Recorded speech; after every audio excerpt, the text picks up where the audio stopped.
And there's all sorts of shenanigans that went on during depositions where there was one meeting between Bill Lambert, Mia Batista, and Gary Ridnour, and I think Chief Fry was there too, where we were not allowed to have access to that meeting and the notes of that meeting and the information that happened in that meeting because what they claimed attorney-client privilege because Mia Batista was there. But Mia Batista, I'm suing her. She was in the lawsuit.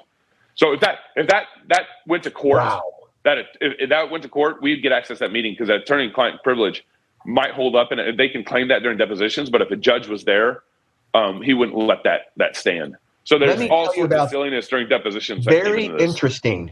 And I'm calling you out, Megan Marshall, because recently you defied my attorney-client privilege, and I had to give records out that you didn't allow for your city attorney. That is ridiculous. That defies my rights. It goes against my rights. Yeah. Megan Marshall, I'm calling you out right now. This is not about anybody else besides you being an activist judge, period. Yeah. Yeah, they made me give out my attorney's records. Mm-hmm. Mm-hmm. It's attorney-client privilege. Well, isn't this Megan Marshall? You know what Megan Marshall said? I'm too busy to review them, so just give them to the opposing counsel, all of them. She's too busy. As a taxpayer, I'm paying your $102,500 salary, okay? Mm-hmm. You shouldn't be too busy. Well, isn't this the same? Isn't Megan Marshall the same gal you guys in Moscow, Idaho, made national news tragically, quite a few months ago about four Moscow University of Idaho students murdered, and Megan is presiding over that case. And didn't she give a gag order to some of the victims' families that said that she couldn't talk about, that they can't talk about the case? Is that correct? And I want to say she's getting sued by the New York Times or something. To the press. There are 25 news organizations, AP, Seattle Times, Spokesman Review, Crim 2 News, that are suing Megan Marshall and the prosecutor in Moscow for violation of First Amendment rights, for freedom of press, freedom of speech, because she said you can't talk about the murders. I didn't know you couldn't do that. And you go read it. Go search Idaho Supreme Court. It's going to be in the Supreme Courts here in a little while. The process that she didn't follow is amazing. Megan Marshall, I'm somebody who hires and fires a lot of people. And when you're entry-level career like you are, I'm calling you out. You would think that you would dot your I's and cross your T's, Megan Marshall. And to hear things about knowing about your Facebook, how you hate certain individuals and you don't like, for example, conservative white libertarians, males like myself, it's obvious why you rule against me.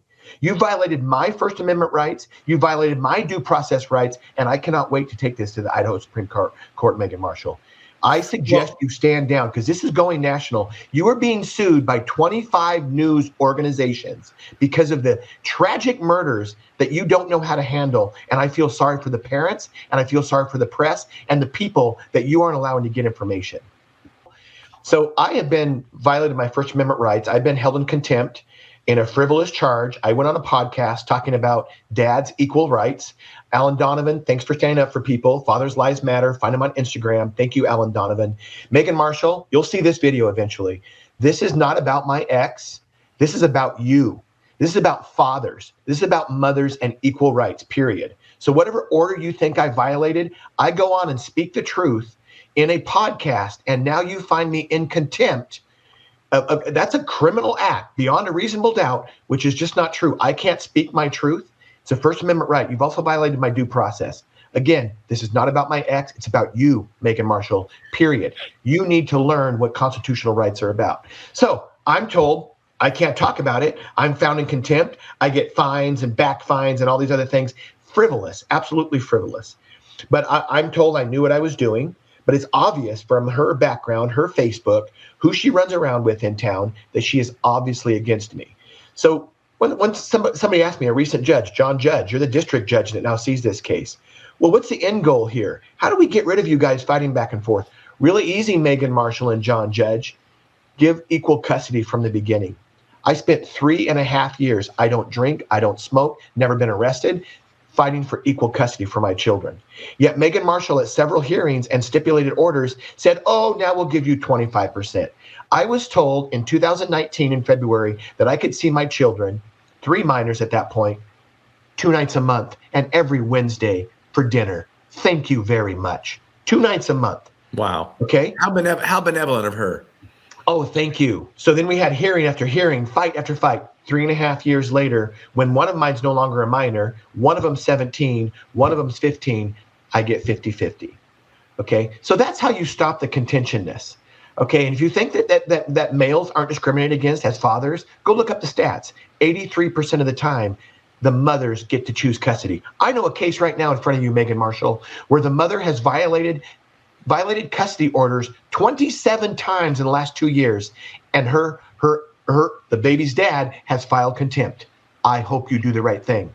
I hope you throw the book at her like you did me, because if you don't, it's going to be a big, big deal. I also hope you protect her constitutional rights. This is ridiculous. And so I am calling you out, Megan Marshall, any judge, any activist judge, get your facts straight in constitutional rights.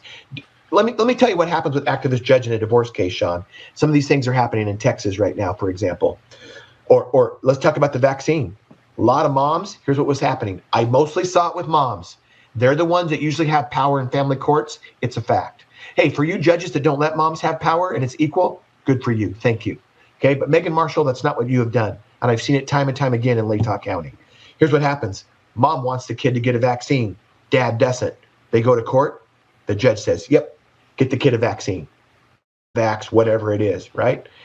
What else is happening? There's a case in Texas right now. The mom wants to change the gender of her young son to a female. The dad says no. The courts say the dad can't stop it. So they're going to change the sex of this baby. Or this child. Unreal. And these That's judges why have to be we stopped. don't need activist judges. If parents can't figure it out, judges shouldn't figure it out unless life and limb is at stake.